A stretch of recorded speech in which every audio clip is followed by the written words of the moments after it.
ہارون رشید نے امام نسائی کی ڈیوٹی لگائی کہ میرے بیٹے کو حدیث پڑھائے گھر آ کے. تو امام نسائی کہنے لگے یہ نبی پاک کا دین ہے، یہ میں اس کو رسوا نہیں کر سکتا، جس نے پڑھنا ہے میرے پاس آ کے پڑھے. اور جہاں سب بچے بیٹھتے ہیں وہیں پڑھے. ہارون رشید کہنے لگا حضور آپ کیا سمجھتے ہیں، میں نے بھی تو آپ کو آزمانے کے لیے یہ جملہ کہا تھا، یہ وہیں آ کے پڑھے گا جہاں سارے غریبوں کے بچے پڑھتے ہیں. اب تو روز استاد کٹہرے میں کھڑا ہوتا ہے. اسکول کے استاد کا تو مجھے نہیں پتا، پہلے مدرسے کا استاد تو روز بیچارہ ہاتھ باندھ کے چودھری صاحب نے کہنے سے میرے منڈے نو مارے تو 8000 کا مولوی ہے اور میرا بیٹا تو 8000 کے روز گول گپے کھا جاتا ہے، میرے بیٹے کو تو نے مارا ہے، تجھے اپنی حیثیت کا پتہ ہے؟ روز استاد کٹہرے میں کھڑا ہوتا ہے.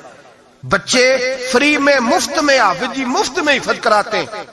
خدا جانے محترم کتنی مشکل سے ادارہ چلاتا ہے.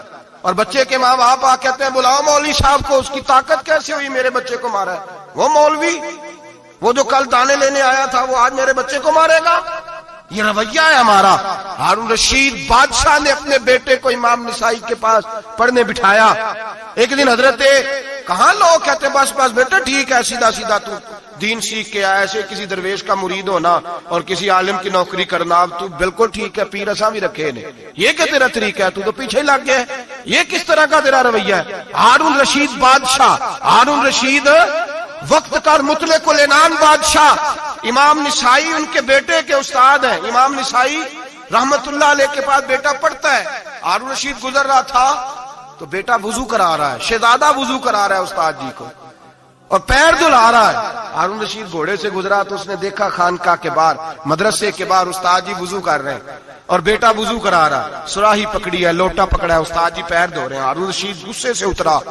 ساتھ بہت سارے سپاہی تھے، انہوں نے کہا کہ یہ مولوی کو مارے گا، مولوی کو مارے گا کہ تو کس طرح میرے بیٹے سے یہ کام کاج کرا رہا ہے. کہتے نیچے اترے اور ہارون رشید نے جا کے نا زور سے ایک تھپڑ اپنے بیٹے کے چہرے پہ مارا. بیٹا کہنے لگا ابا جی میری غلطی کیا ہے؟ فرمانے لگے تجھے پتہ ہی نہیں تو کس شخص کے پاس پڑھتا ہے؟ تو پانی ڈال رہا ہے، تیرے استاد کو اپنے ہاتھوں سے اپنے پیر دھونے پڑ رہے ہیں. بیوقوف، ایک ہاتھ سے پانی ڈال اور دوسرے ہاتھ سے استاد کے پیر دھو. تجھے پتہ ہی نہیں کہ یہ شخص جب نبی پاک کی حدیثیں بیان کرتا ہے تو کئیوں کو مصطفیٰ کا دیدار نصیب ہو جاتا ہے. یہ پتہ نہیں تو کس محدث کا شاگرد ہے. ایک ہاتھ سے پیر پہ پانی ڈال، دوسرے ہاتھ سے دھو. اس لیے کہ بان علموں جو کرے فقیری وہ کافر مرے دیوانہ ہو. اگر تو نے دنیا میں کامیاب ہونا ہے تو اس سے فیض علم حاصل کر. بیٹے یاد رکھ اگر تو اس کی بارگاہ میں حاضری دے گا تو آگے بڑھے گا. حضرت عمر بن عبدالعزیز کتنا بڑا شخص ہے، ثانی عمر کہا گیا، ثانی عمر کہا گیا. حضرت عمر بن عبدالعزیز رحمت اللہ علیہ حضرت صالح بن کسان ایک محدث تھے مدینے کے، ان کے شاگرد تھے. بچوں کو ہم آج جی کہاں بچے ادب کرتے ہیں ساتھیہ، کہاں ادب کرتے. ایک اسٹوڈنٹ مجھے کہنے لگا جی ہم ادب کرتے تھے جب تک استاد ٹیوشن نہیں لیتے تھے، اب استاد بھی تو ٹیوشن لے کے پڑھاتے ہیں. اور میں نے کہا خدا کے بندے کیا دے سکتا ہے تو استاد کو؟ حضرت علی فرماتے ہیں جس نے ایک لفظ پڑھایا مجھے گلی میں کھڑا کر کے بیچ بھی سکتا ہے. تو نے قیمت کیا ڈالی ہے؟ استاد کچھ بھی کر لے، استاد نے تو استاد ہی رہنا ہے نا میرے بھائی. لیکن وہ لب و لہجہ ہمارا موجود ہے. مجھے ایک دفعہ میرے کالج کے لوگوں نے بلایا، کہنے لگے آپ یہاں بھی پڑھے ہوئے ہیں اور مدارس میں بھی، تو ذرا فرق بیان کریں کالج کا اور مدرسے کا، کچھ بیان کریں. میرے ٹیچرز بھی تھے بہت سارے، تو میں نے کہا معذرت کے ساتھ یہاں تو بڑا مشکل ہو جائے گا بات کرنا، لیکن ایک جملہ میں نے مدرسے اور کالج میں ایک فرق محسوس کیا ہے. ہمارا مدرسے کا طالب علم آج بھی ہمارے جوتے اٹھا کے آگے رکھتا ہے، وہ آج بھی استاد کی موٹر سائیکل کو ٹاکی مارتا ہے، آج بھی صاف کرتا ہے. ہمارا مدرسے کا طالب علم آج بھی استاد کو پشت نہیں کرتا. لیکن کالج کا طالب علم پوچھتا ہے اسلامی اطلاع آیا ہے، انگریزی والا آیا ہے. میں نے کہا اس کے تو لب و لہجے میں ادب نہیں ہے. اس لیے میں نے دونوں جگہ وقت گزارا تو میں سمجھا ہوں بڑے حالات خراب ہیں مدرسوں میں بھی. اب وہ کیفیت نہیں رہی جو بزرگوں کی تھی، لیکن پھر بھی اگر ادب ہے تو مدارس میں ابھی بھی ہے، ابھی بھی خانقاہوں میں ادب ہے، یہاں ابھی بھی خیر کی توقع موجود.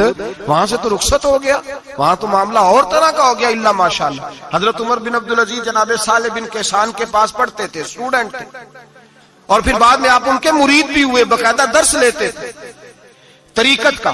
حضرت جناب صالح بن کیسان کے پاس تعلیم تھی. ان کے والد جناب عبدالعزیز اس وقت مصر میں بہت بڑے تاجر تھے، جناب عمر بن عبدالعزیز کے والد. تو ان کے پاس چھوڑ گئے، کہا میرے بیٹے کی صرف ان کو دین نہ پڑھانا، اس کی روحانی تربیت بھی کرنا. ایک دن استاد جی نے عصر کی نماز کا سلام پھیرا تو حضرت عمر بن عبدالعزیز کھڑے ہو گئے، ایک رکعت ان کی رہتی تھی پیچھے.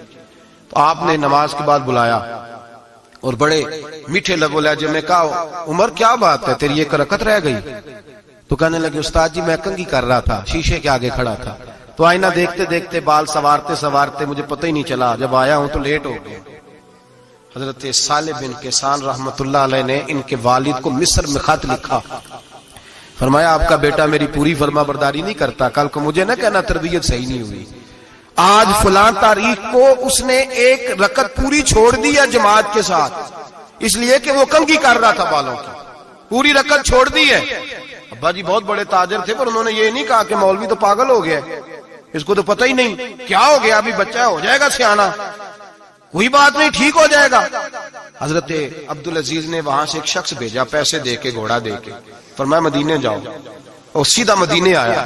حضرت عمر بن عبدالعزیز کو گھر سے اچکا، بلایا نہیں، زبردستی پکڑا، اچک کے گھوڑے پہ بٹھایا، حجام کی دکان پہ لے گئے، فرمایا اس کی ٹینڈ کر دو، نے بال کاٹ دیے اور بال کٹوا کے سیدھے حضرت صالح بن کیسان کے پاس لے گئے، کہنے لگے حضور یہ کھاتا ہے اس کے والد کا، میں نے اس کی ٹینڈ کرا دی ہے، جس بالوں کی وجہ سے اس کی جماعت رہ گئی تھی میں نے وہ بال ہی ختم کر دیے۔